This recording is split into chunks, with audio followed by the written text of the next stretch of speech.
Welcome to Vasundhara Tamil channel. இன்றைக்கி வந்து பால்கோவா எப்படி பண்ணுறதுன்னு பண்ணி காட்ட போகிறேங்க. வாங்க வீடியோக்குள்ளே போகலாம். வீடியோக்குள்ளே போகிறதுக்கு முன்னாடி சப்ஸ்கிரைப் பண்ணிக்கோங்க.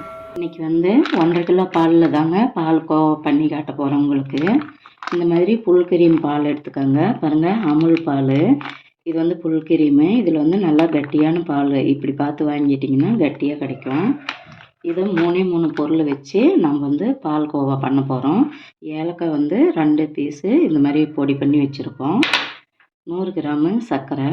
ஆனால் உங்களுக்கு தேவைப்பட்டால் நீங்கள் 150 கிராம் கூட போட்டுக்கலாம். நான் வந்து 1.5 கிலோ பாலுக்கு வந்து நான் 100 கிராம் சர்க்கரை எடுத்திருக்கேன். ஏன்னா இந்த பால் வந்து இது வந்து சுண்ட சுண்ட இது என்ன ஆயிடும்னா பாலே நல்லா இனிப்பாக ஆகிடும், சர்க்கரை மாதிரி ஆகிடும். அதனால தான் சர்க்கரை வந்து 100 கிராம் போடணும். பால் வந்து இதில் கட் பண்ணி ஊற்றிக்கிடலாம். புல் கிரீம் பாலில் தான் நல்லா கிரீமாக நல்லா இருக்கும்.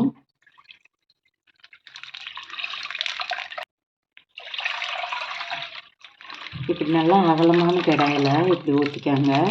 நான்ஸ்டிக் கடாய் இருந்தால் அதில் பண்ணிக்கோங்க. இல்லாட்டின்னா அலுமினிய கடாய் இருந்தாலும் அது நல்லா அகலமான கடாயாக இருக்கணும்.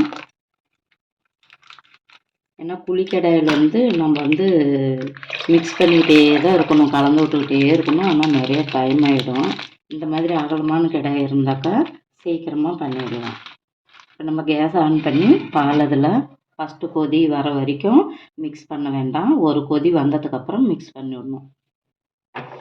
கேஸ் ஆன் பண்ணி பால் ஏற்றி விட்டாச்சு. இப்போ இது வந்து ஃபஸ்ட்டு கொதி வரட்டுங்க. அதுக்கப்புறம் நார்மலாக நம்ம பால் காய வைக்கும்போது ஃபஸ்ட்டு கொதி வரும் இல்லையா, அந்த மாதிரி இதுலேயும் ஃபஸ்ட்டு கொதி வரட்டும். அப்புறமே கலந்து விட்டுக்கலாம். ஃபஸ்ட்டு வாட்டி பொங்கு வருது பாருங்கள்.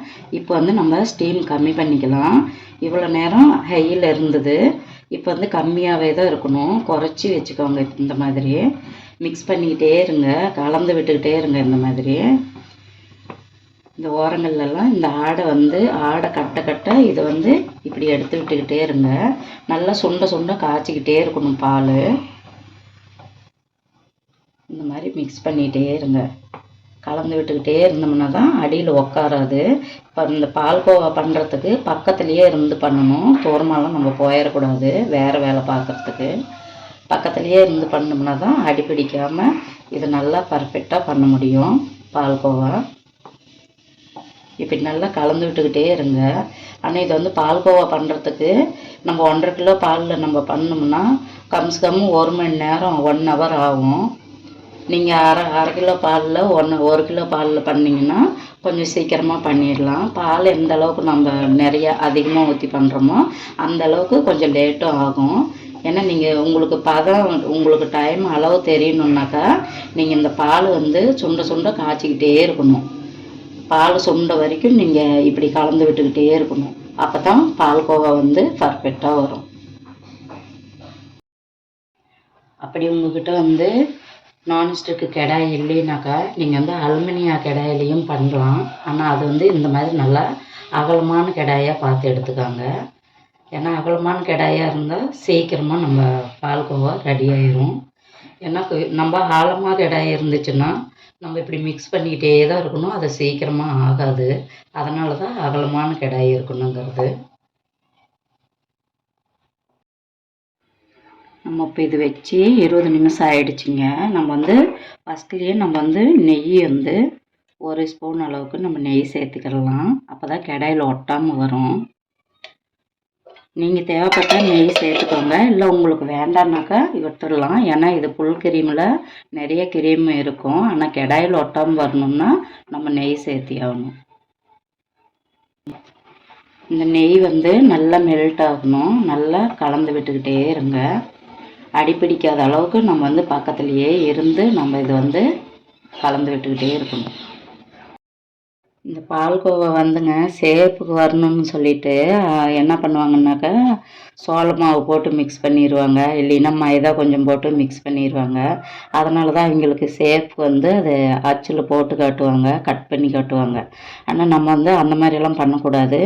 ஒன்லி பால் வச்சு நம்ம வந்து பால்லையே தான் நம்ம பால்கோவா பண்ணி ஆகணும். மிக்சிங் எல்லாம் எதுவுமே பண்ணக்கூடாது. நம்ம பால்லையே புல் கிரீம் பால்லையே நம்ம வந்து பால்கோவா பண்ணால் தான் பால்கோவா வந்து சாப்பிட்றதுக்கு ரொம்ப டேஸ்டியாகவும் இருக்கும், நல்லாயிருக்கும். அதனால் மாவில் எந்த மாவுமே மிக்ஸ் பண்ணாதீங்க. இப்படி பால்லையே தான் பால்கோவா பண்ணியாகணும். இப்படி 1 ஹவர் வந்து இந்த மாதிரி கலந்து விட்டுக்கிட்டே இருங்க. நான் இதை வச்சு இப்போ 25 நிமிஷம் ஆயிடுச்சு. இப்போ நான் கலந்து விட்டுக்கிட்டே இருக்கிறேன். இதே போல் நீங்களும் கலந்து விட்டுக்கிட்டே இருங்க. பால் வந்து நல்லா சுண்டாக காய்ச்சிக்கணும். இப்போ வந்து நம்ம இந்த ஏலக்காய் தூள் கொஞ்சம் சேர்த்துக்கலாம். ஏலக்காய் பொடி சேர்த்துருங்க. சேர்த்துட்டு நல்லா மிக்ஸ் பண்ணி விடுங்க.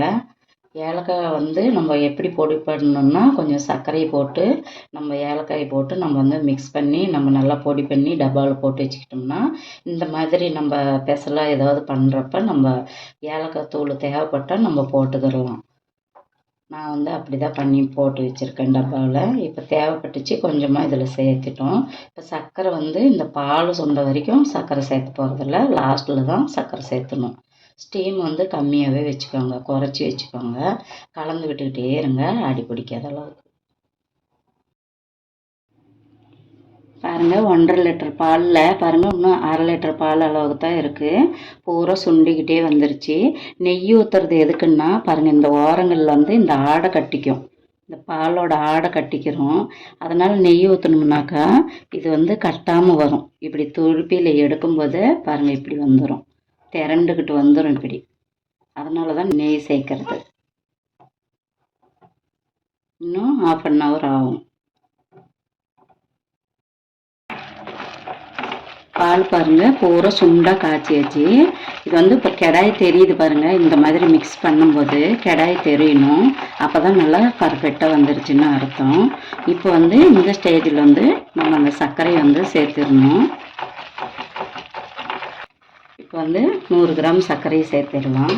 உங்களுக்கு அதிகமாக சாப்பிட்ற மாதிரி இருந்தால் நீங்கள் 150 கிராம் கூட போட்டுக்கிடலாம். ஏன்னா இது பால் காய்ச்ச பால்லையே இனிப்பு சர்க்கரை அதிகமாக தான் இருக்கும். இது 100 கிராம் சர்க்கரை வந்து போதுமானது இதுக்கு.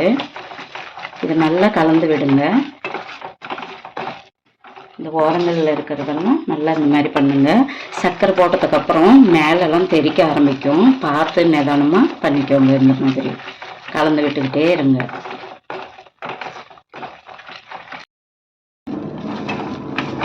பாருங்க பால்கோவா நல்லா பர்ஃபெக்டாக ரெடி ஆகிடுச்சு. இப்போ நம்ம கேஸ் வந்து ஆஃப் பண்ணிக்கிடலாம். இப்போ இது இப்படியே ஆற விடுங்க ஒரு 10 நிமிஷம். 15 நிமிஷம் ஆகிடுச்சுங்க, நல்லா ஆறிடுச்சு. இப்போ நம்ம பால்கோவாவை பிளேட்டில் மாற்றிக்கிடலாம்.